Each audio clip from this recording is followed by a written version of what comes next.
Assalamualaikum warahmatullahi wabarakatuh. Di sini saya akan menyampaikan materi mengenai akhlak terpuji.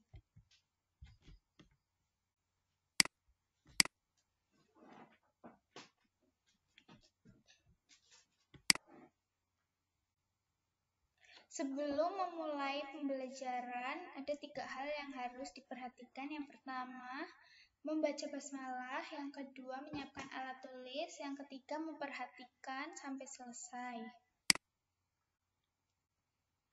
Pertama-tama, saya akan memperkenalkan diri saya. Nama saya Auwalia Nur Fadilah, NIM 18174022222, kelas 5 PAIF, mata pelajaran Akhlak, kelas 10, materi Akhlak terpuji.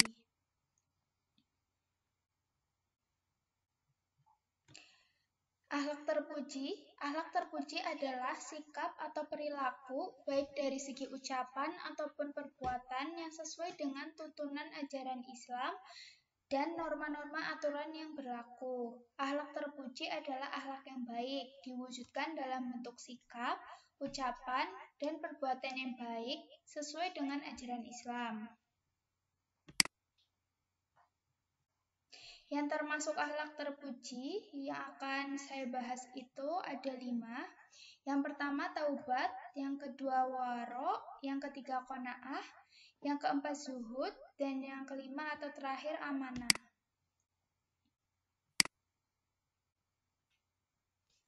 Yang pertama taubat. Pengertian taubat secara bahasa itu artinya kembali pada kebenaran, sedangkan secara istilah adalah meninggalkan sifat dan kelakuan yang tidak baik, salah atau dosa dengan penuh penyesalan, dan berniat serta berusaha untuk tidak mengulangi kesalahan serupa. Contoh perilaku taubat yang pertama itu ikhlas, yang kedua menyesali dosa yang telah diperbuat, yang ketiga meninggalkan maksiat yang telah dilakukan, yang keempat tidak mengulanginya lagi, yang kelima beristighfar, yang keenam memenuhi hak bagi orang-orang yang berhak, yang terakhir waktu diterimanya taubat itu dilakukan di saat hidup, jadi sebelum tiba ajalnya. Selanjutnya, membiasakan taubat dalam kehidupan sehari-hari itu membiasakan agar selalu beristighfar sehabis sholat 5 waktu. Lalu meminta maaf apabila mempunyai kesalahan kepada orang lain. Dan yang terakhir, bersikap optimis, dinamis, selalu berpikir kritis, bekerja keras dan tidak mudah menyerah.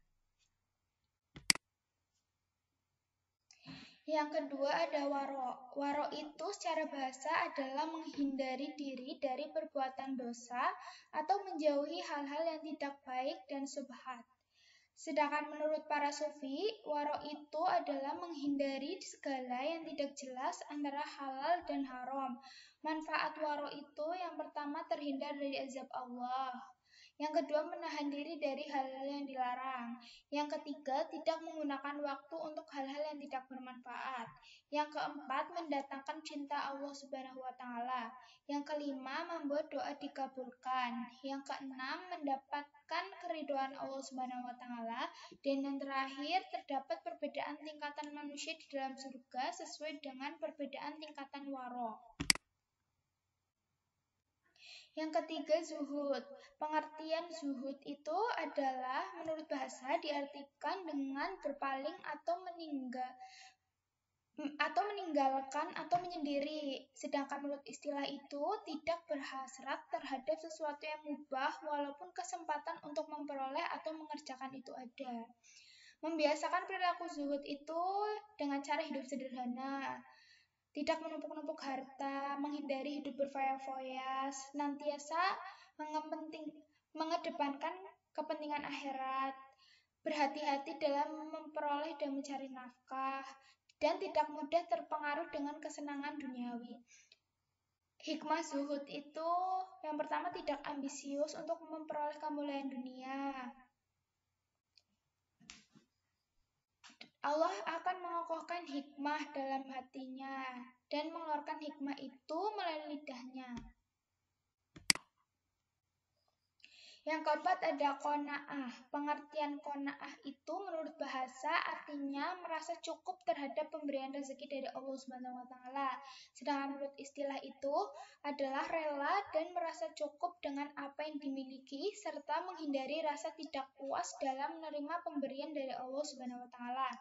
Komponen qanaah itu yang pertama, menerima dengan rela apa yang ada, memohon kepada Allah suatu tambahan rezeki yang layak dan diiringi dengan ikhtiar. Yang selanjutnya, menerima dengan sabar akan semua ketentuan Allah. Selanjutnya, bertawakal kepada Allah dan tidak tertarik oleh segala tipu daya yang bersifat duniawi. Manfaat qanaah itu yang pertama, hidupnya selalu merasa lebih tenang, menumbuhkan sikap optimis, tidak mudah putus asa, mampu menjauhkan sikap iri dan selalu bersyukur kepada Allah. Sikap yang mencerminkan qanaah itu yaitu senantiasa bersyukur, hidup sederhana, mau berinfak di jalan Allah, tidak putus asa dalam menghadapi masalah.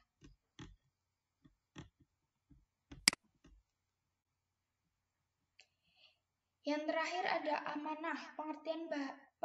Pengertian amanah menurut bahasa itu diartikan sebagai sesuatu yang dipercayakan kepada orang lain. Definisi amanah itu memberikan pengertian bahwa setiap amanah itu selalu melibatkan dua pihak, yaitu si pemberi amanah dan si penerima amanah. Contohnya itu, setiap individu itu diberi amanah berupa umur oleh Allah Subhanahu wa taala. Pertanyaannya, apakah akan digunakan untuk apakah umur tersebut? Apakah umur itu digunakan untuk hal-hal yang bermanfaat seperti bekerja atau beribadah kepada Allah? Atau hal yang lain?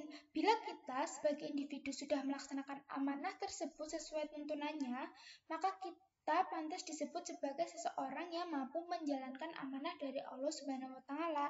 Sebaliknya, bila kita salah menggunakan amanah tersebut, misalnya bermalas-malasan dalam bekerja atau tidak menjalankan ibadah kepada Allah, maka kita dianggap sebagai orang yang tidak dapat dipercaya atau tidak menjalankan amanah.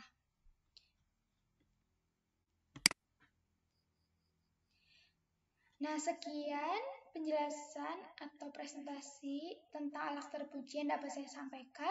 Apabila ada kesalahan, saya mohon maaf. Wassalamualaikum warahmatullahi wabarakatuh.